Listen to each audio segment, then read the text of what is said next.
Hey kids, I miss you. Hope you're doing well and your families. I thought we could read a book together over the next couple of days, maybe weeks. Roald Dahl's The BFG. Now, some of you may have already read this or have someone read it to you or even seen the movie that recently came out, and that's okay. Because sometimes when you hear a book more than once or you listen to a book or read a book more than once, it's really enjoyable the more times you read it, and you get more from it. It's kind of like, it's never the same experience. Sometimes I read books more than once, and the second, third, fourth time I read it, it's a totally different experience. Anyways, in the BFG, there's these characters. We have the BFG. We have Sophie, who's a little girl. She's an orphan. An orphan is a child who does not have parents who are alive.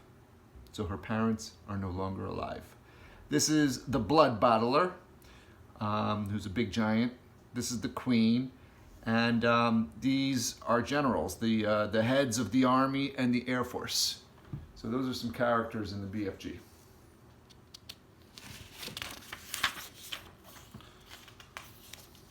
Roald Dahl's The BFG.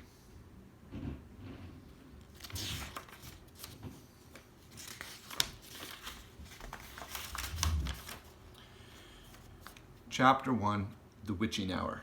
And the witching hour is a time in the middle of the night when usually no one's awake. And Sophie lives in an orphanage. She lives in a home that's for children that don't have any parents who are alive. Here she is. She's in her bed. And this chapter is called The Witching Hour. Sophie couldn't sleep. A brilliant moonbeam was slanting through a gap in the curtains. The moonbeam was shining right on her pillow. The other children in the dormitory had been asleep for hours. Sophie closed her eyes and she lay quite still. She tried very hard to doze off. It was no good. The moonbeam was like a silver blade slicing through the room onto her face. The house was absolutely silent. No voices came up from downstairs. There were no footsteps on the floor above either. The window behind the curtain was wide open, but nobody was walking on the pavement outside. No cars went by on the street. Not the tiniest sound could be heard anywhere. Sophie had never heard such a silence. Perhaps, she told herself, this was what they called the witching hour. The witching hour, somebody had once whispered to her, was a special moment in the middle of the night when every child and every grown-up was in a deep, deep sleep, and all the dark things came out from hiding and had the world to themselves. The moonbeam was brighter than ever on Sophie's pillow. She decided to get out of bed and close the gap in the curtains. You got punished if you were caught out of bed after lights out. Even if you said you had to go to the lavatory or the bathroom, that was not accepted as an excuse, and they punished you just the same in this orphanage. But there was no one about now. Sophie was sure of that. She reached out for her glasses that lay on the chair beside her bed. They had steel rims and they had very thick lenses, and she could hardly see a thing without her glasses. She put them on, and then she slipped out of bed and tiptoed over to the window. When she reached the curtains, Sophie hesitated. She longed to duck underneath them and lean out of the window to see what the world looked like now that the witching hour was at hand. She listened again.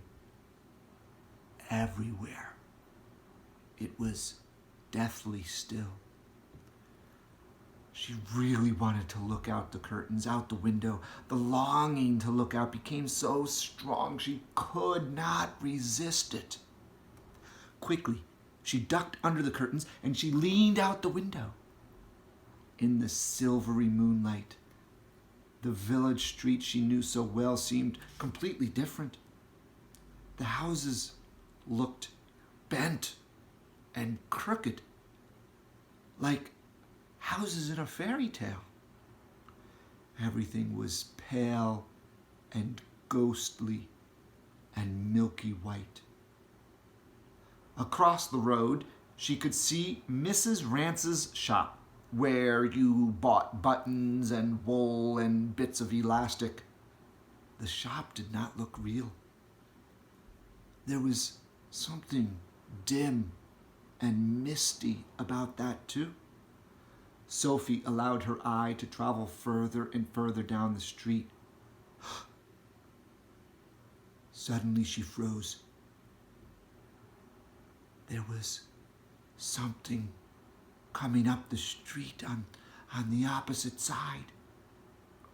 It was something black, something tall and black, something very tall and very black and very thin.